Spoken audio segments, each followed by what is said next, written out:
રાજકોટમાં આંગણવાડીની બહેનોએ પોતાની પડતર માંગણીઓ પ્રત્યે સરકારનું ધ્યાન દોરવા માટે અનોખો વિરોધ નોંધાવ્યો છે। આશરે 150 જેટલી આંગણવાડીની બહેનોએ મનપા ખાતે પોતાના મોબાઈલના સિમ કાર્ડ જમા કરાવી દીધા।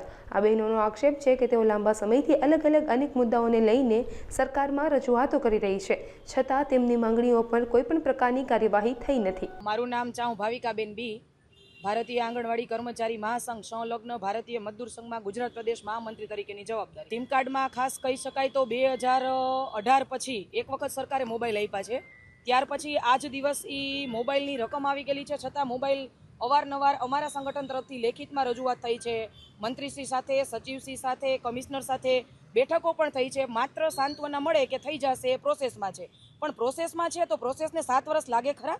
યોગ્ય જવાબમાં અમે મોબાઈલની રજૂઆત કરીએ તો તમામ કામગીરી ICDSની અત્યારે જોવો તમે આંગણવાડીની તો તમામ કામગીરી અમારી ઓનલાઈન જ કરવામાં આવે છે, માત્ર સિમ કાર્ડ આપ્યા છે।